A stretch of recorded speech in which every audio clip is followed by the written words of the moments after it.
Okay, we're here today to preview the NASCAR Xfinity Series race at Atlanta.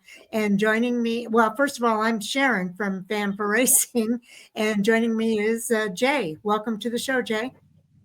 Thank you, Sharon. I love talking racing, so I appreciate you having me on here. Get to join you today for the Xfinity and Truck Series preview, for Atlanta Motor Speedway. All right, so let's go ahead and get started. I'm just going to refer everybody to fanforracing.com to kind of check out the schedule for this week. We kind of pointed out some things on the NASCAR Truck Series preview, but I want to make sure that we also mention that there are some changes there. The schedule is available at fanforracing.com if you want to know what some of the particulars are. So right now, again, we are previewing the Xfinity Series at Atlanta. So Jay, let's go ahead and get started with that. All right, you want to do the breakdown of the race? Yeah, let me go ahead and do that. The Bennett Transportation and Logistics 250 is the name of the race. And they're going to be racing in Atlanta on Saturday, February the 22nd, starting at 5 p.m. Eastern Time. If you want to see the pre-race over at CW, that starts at 4:30 p.m. Eastern. Radio coverage is on PRN and SiriusXM Channel 90. They'll race a distance of 251.02 miles for 163 laps. Stage 1 is 45 laps, ending on lap 45. Stage 2, also 45 laps, ending on lap 90. And then the final stage will be 73 laps, ending on lap 163. So that's the particulars of the event. So we hope you tune in. Well, and I want to start out with some great news as far as I see it for the Bennett Transportation and Logistics 250 for the Xfinity Series. It's going to be a full field. There's 38 drivers right now on the entry list, so no cars will miss the race, but they got a full field. Just to give you some notable changes from Daytona and the regular, what's going to be most of the regulars for the season. The number 07 is going to be Nick Lights. The number 19, we'll see Eric Almirola, and I believe he's signed for 9 races throughout the year with Joe Gibbs Racing. The number 35 will be Joey Gase. The number 45, Mason Massey. And then the number 35 is going to be Mason Maggio. The number 70, Leland Honeyman Jr. Can't wait to see him in his limited starts. The number 74, that'll be Carson Ware. And the number 92, CJ McLaughlin. And you can check out, there's all kinds of links to the full entry list, but I wanted to hit those highlights. Yes, and you do want to make sure that you check out qualifying for this race, because I know CJ McLaughlin did not make it into Daytona. He's going to really try to make it into the race here at Atlanta. So 2025 is the 44th season of the NASCAR Xfinity Series from 1982 to 25, and this weekend marks the 38th Xfinity Series race at Atlanta Motor Speedway. Now, you heard Sharon go through the stage breaks for this weekend's race at 45.90 and then finish at lap 163. It is a little bit of a change from last year. It was at lap 40 and then lap 80 and 163. So they've added 5 to the first stage and 10 to the second stage. I'm sorry, they lost 10. I'm sorry, that 5 came from the second stage. So that one's only at lap 80 versus 90. So a little bit different strategy. We'll see how that works for the drivers. Okay. Let's take a look at Jesse Love. Last week he won at Daytona. He had Jesse Love's 300 laps left on drafting tracks is the most all time through his 7 starts. His teammate Austin Hill ranked second with 208 laps. I'm kind of surprised by that. I would have thought Austin Hill had more laps on that, but congratulations to Jesse Love. And Jesse Love won the pole for both races at Atlanta in 2024, while it was teammate Austin Hill who won both races. And Jesse Love had a shot at one of them. I believe it was a fuel issue when it came down to fuel mileage. So obviously look for Richard Childress Racing, and we got more on them as an organization. Absolutely. RCR won the pole for 6 of the last 7 races at the drafting tracks with qualifying. So again, I'm encouraging you to watch qualifying this weekend. And Austin Hill is a Georgia native. He's won 4 of the last 5 races at Atlanta, finished top 2 in 5 of his 6 starts there. So the question is, can he tie Kevin Harvick for the most wins in Atlanta if he were to pick up a victory this weekend? And let me tell you, if you're tied with Kevin Harvick in anything, you're on the right track. You're doing really well. Okay, 40% of Austin Hill's Xfinity Series wins, 4 of 10, came at Atlanta. 70% came on drafting tracks, 7 of 10. So he's really good on these drafting tracks, and he's really good at Atlanta. So we'll see what happens. And talking about Austin Hill setting some records, his 4 wins through his first 6 starts at Atlanta is tied for the second most through 6 races at a track all time. Sam Ard has 5 wins through 6 starts at Martinsville. Austin Hill also has 7 wins on drafting tracks that are tied for 3rd all time. He's tied with Dale Earnhardt Jr., and behind only Dale Earnhardt and Tony Stewart with 8 each. So he's putting his name up there with some pretty notable people. Yeah, I know we talked about that in the preview for Daytona. It's unfortunate the way his day ended there with a gear issue at Daytona, but got to put that behind you as we look at Atlanta. And 22% of Austin Hill's Xfinity Series career laps led, we mentioned, that's come in Atlanta, 218 of 976. Now, 3 of the 6 Xfinity Series races on the reconfigured Atlanta track have ended in overtime. So half, we'll see if they can go more than half this time. Well, and that might be one of the portions we talk about it being a super speedway style track. That tends to lead to overtime finishes for sure. Now, the race winner has led 3 total laps or less in 3 of the 6 races on this reconfigured Atlanta. 12 laps or less have come in 4 of the 6 races. So again, that kind of lends it towards that super speedway style where it's a back and forth all the way to the finish. It certainly does. We're going to go back to Jesse Love and Austin Hill here. Jesse Love led 157 of 169 laps raced last year, but he ultimately finished 12th. The race winner, Austin Hill, led only the final 2 laps and ran out of fuel as the lead on the restart of the second overtime. Yeah, I thought that's what happened to him last year. And then another stat for Austin Hill, the 588 laps led on the drafting tracks ranks 2nd behind Dale Earnhardt, who had 691. And Austin Hill's creeping up on that and still got it this year for sure in the Xfinity Series. Yes, indeed. Now, you want to keep your eyes on the Fords this weekend. I know there's not a lot of Fords in the Xfinity Series. Ford has won only 1 of the last 33 Xfinity Series races on drafting tracks. Ooh. That, again, was Austin Cindric at Daytona in 2021 for that February race. So interesting there.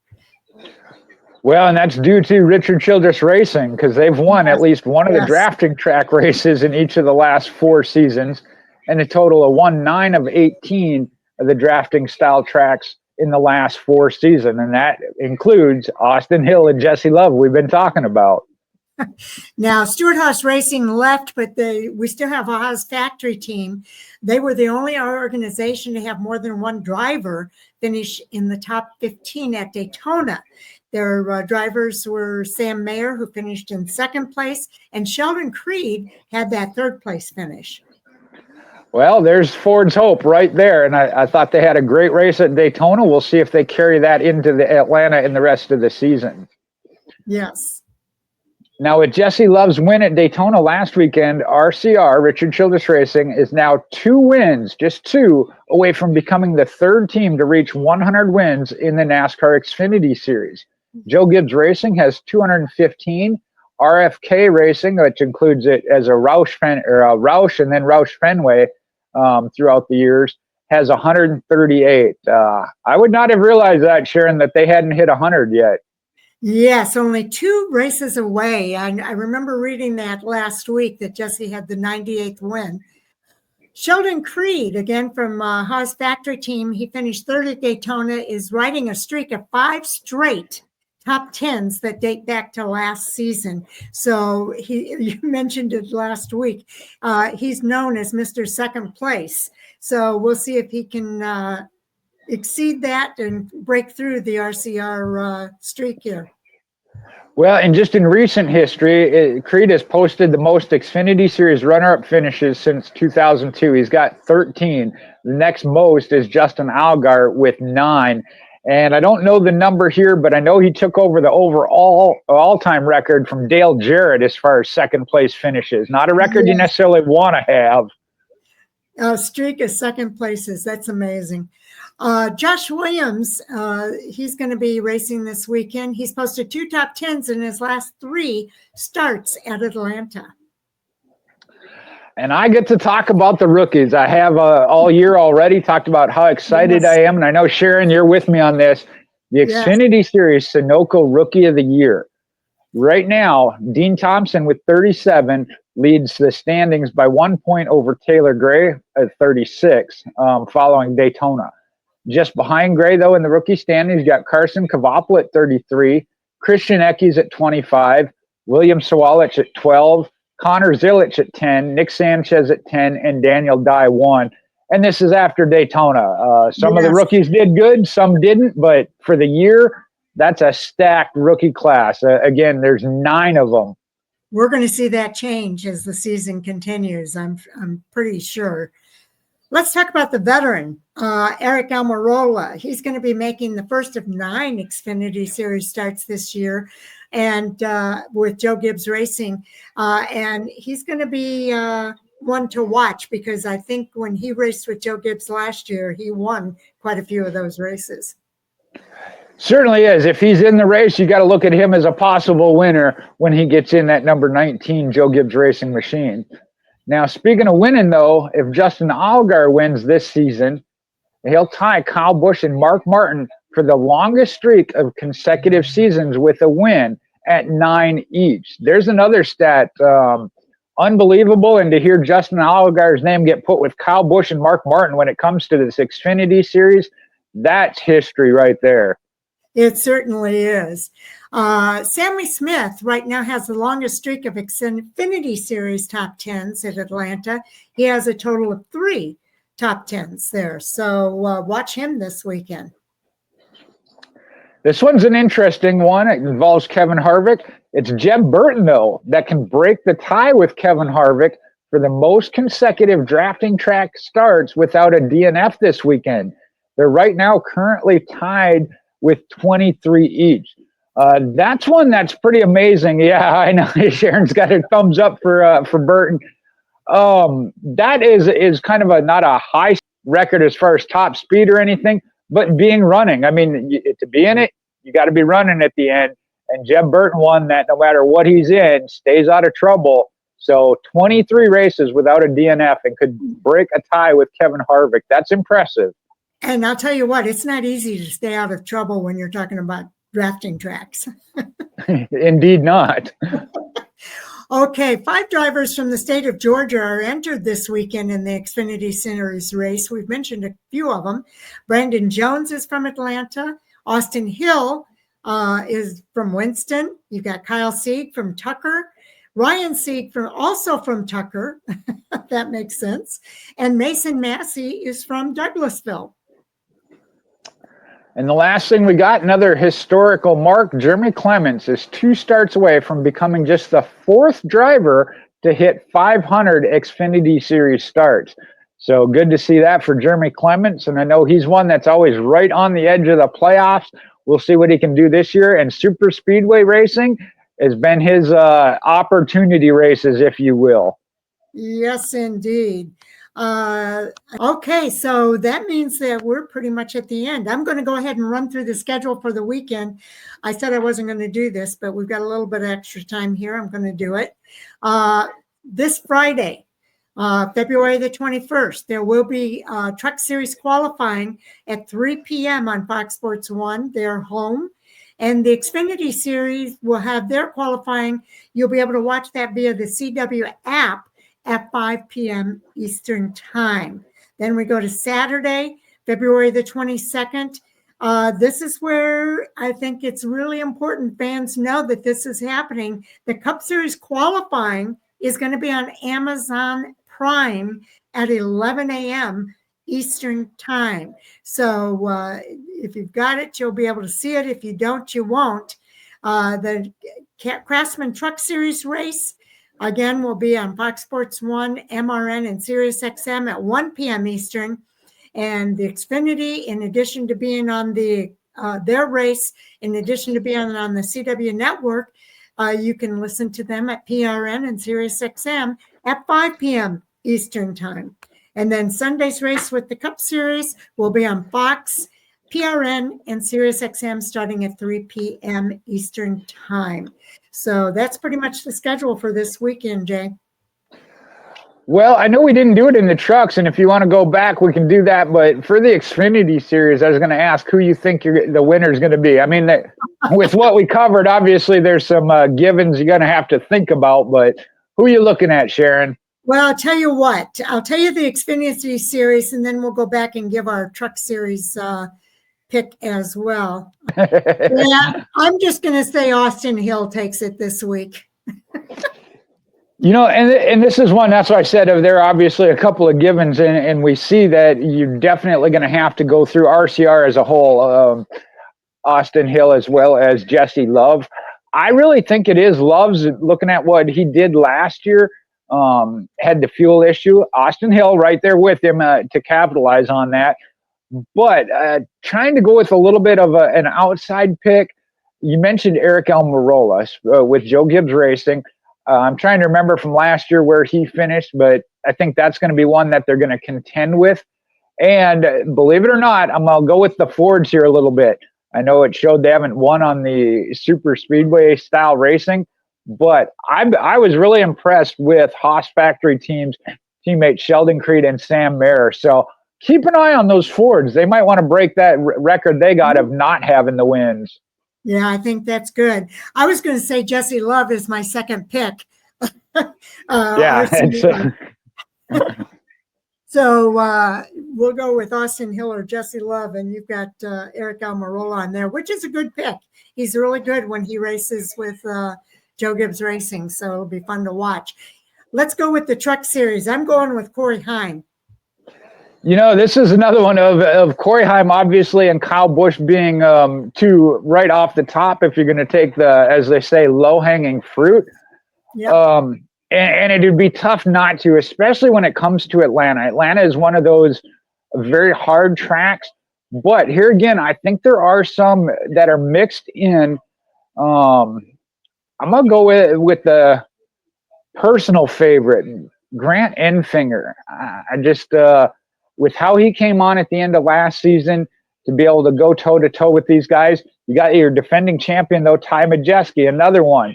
But Kyle Busch and Corey Heim, especially at Atlanta, I think are going to be tough to beat. We'll see if somebody can sneak in. And I just noticed William Sawalich on there. Now, he's running full-time in the Xfinity Series, but still got some starts. He's making one with Tricon Garage.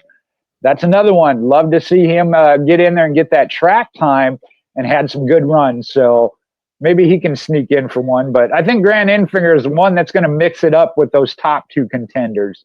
Well, I think everybody's going to have to get through Kyle Busch. There's no doubt about that. But if I'm going to pick somebody besides the low-hanging fruit of Corey Heim, I think I'm going to go out on a limb here and say Gio Ruggiero. He was so good at Daytona, which is a fast drafting track. I think he might surprise some people again at Atlanta, and it might. I'm going to put Gio Ruggiero out there. He certainly could be, and especially throughout the season, I say of wait until he gets his feet under him, and he obviously had his feet under him and on the gas at Daytona, so not a bad pick at all there, Sharon. The other one, as I was scrolling down, storyline kind of got overlooked, but somebody I think at least for the season and the championship, don't forget Chandler Smith has come back to the Truck Series in that number 38 for Front Row Motorsports, and that was a championship contending team. So I think for the season anyway, we got to look at Chandler Smith. We'll see how he does here at Atlanta. Okay, we'll see what happens. All right, check our website, fanforracing.com. We're going to be putting some things up there with regard to Atlanta Motor Speedway through the years. And I also have the schedule up there in case you didn't catch everything on the video here. You can see it there as well. Also, we've got more coming. Friday, Jay and I will sit down and do the Cup Series preview, so you can watch for that coming out sometime on Friday. And so previews, reviews, and interviews. Still working on some interviews here, so keep your eye out for that. That should be coming soon. Also, like and subscribe. If you like what we're doing, please let us know. Feedback is really important to us. And if you hit that little thumbs up button and let us know that you like the stream, we'd appreciate that. Or comment in the comment section and let us know what you think of the stream so far. We'd really appreciate it. And if there's something that you don't like that we're doing, just be nice about it. We don't mind hearing what needs to be improved upon, but you can be nice about it if you have something that you'd like to see us do a little bit differently. And like I said, if you want to be notified about the upcoming videos, you want to hit the little bell and you can be notified of our new videos as they come out. So again, we thank you for watching. We really appreciate everybody tuning in. Anything you want to say before we leave, Jay? Yeah, Sharon, I know you got the one poll up on the channel, the YouTube channel there under the post of which series do you prefer. I'm going to throw one out on here, and if you transferred over there, that'd be great. But for the rookie season, talking about in the Xfinity Series, those 9 rookies, yes. Who do you see as the favorite for Atlanta? And then for the season as a whole, you do it kind of as a two-part, being that we're looking at Atlanta this weekend, but then overall for the year, where we look. I know, Sharon, you're going to have a tough call because I know you got some favorites with Nick Sanchez, Christian Eckes, and I'm with William Sawalich and Daniel Dye. And 3 of those 4 are the ones that didn't have the good start at Daytona. Yes. So they got a hole to dig out of for the year. But how about just for the rookie pick at Atlanta? Okay, everybody, you heard it. We're going to have the poll up, and we hope that you respond to the poll and let us know who your rookie favorite is for Atlanta. And we'll have another poll up for the season. So let us know. We really appreciate your participation with us. We are trying to build a community here. We want to make this kid-friendly. So that's the other reason I like for you to be nice. If you have something that you want to say in the comments section, keep it kid-friendly. We'd appreciate that. So kids, I think you can participate in the polls as well. So check it out. And if you can't do it, then ask mom or dad to post your choice. Okay. And I think we're pretty much wrapped up here, Jay. All right. We will talk to you on Friday as we get ready for, you mentioned the Cup Series, another big preview as they get their season full steam ahead. That one, too, is kind of have the favorites there. I know I've already hadn't looked at any notes yet, but Atlanta is prone to certain drivers. We'll talk about that on Friday. Okay. And as we depart here, I just want to say to everybody, thanks so much for watching. We really appreciate you taking the time to hear what we have to say. Take care, everybody.